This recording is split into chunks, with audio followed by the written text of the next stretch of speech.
Another day, another life, another luto, and another kape.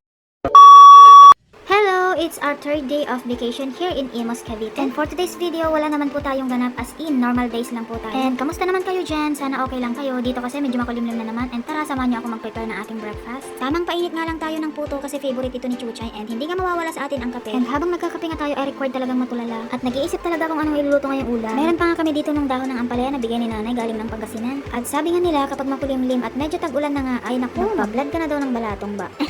Ito nga kasi kadalasan ang ulam kapag umuulan. Nagbihis na nga pala muna ako ng damit dyan dahil nabasa ako ni Chuchay. Balis-balis nga lang muna tayo para malinis dahil merong bata dito na makala. Kayo ba, i-share nyo naman kung anong ginagawa nyo kapag ganitong tag-ulan. Kami naman ni Chuchay, ipaulit-ulit lang yung routine, lalo na kami lang naman yung naiiwan dito. Nagsalang nga din pala ako ng labahan namin pero kunti lang dahil medyo makulimlim nga. At habang nakasalang nga, nagbubulay ako dito ng ampalaya. Pero isihan nyo lang kasi ulam namin ito mamaya pang dinner. Pangalawang kape ko na nga pala ito ngayong araw and iced coffee naman ang gagawin natin. Bali, pinatikim nga lang pala ito ng hipag ko and sobrang sarap nga. So ayan na nga, bumubuhos na talaga ang ulan, medyo malakas-lakas. Kapag ganitong umuulan, nakakamiss talaga ang buhay probinsya. Kapag ganitong maulan kasi sa bukid, lumalabas yung mushroom or uong kung tawagin. Alam niyo ba mga beshi, nung mga bata pa kami, kapag umulan na ay naku talaga. Lalabas na nga kami nun, maliligo sa ulan at pagbalik namin meron na kaming gulay. Like ang daming saluit sa palipaligid, ampalaya na balang, labong sa kawayan at minsan pa nga meron pa nga yung bagbagkong. At kung sinusuwerte ka nga naman, makakakita ka pa doon ng madaming uong. Itong uong na sinasabi ko guys, tumutubo lang po ito kung saan saan. Pero mag-ingat po kayo dahil merong uong na hindi nakakain. Mag-aalas 4 na nga ng hapon at kagigising din lang ng alaga ko. At nakasanayan ko na siyang painumin ng tubig kada paggising niya. At pakakainin ko na nga din siya mamaya like early dinner na. And ma-share ko na nga lang pala na paborito ni Chuchay ng mga gulay-gulay like ampalaya and matakaw nga pala siyang kumain ng rice at gulay.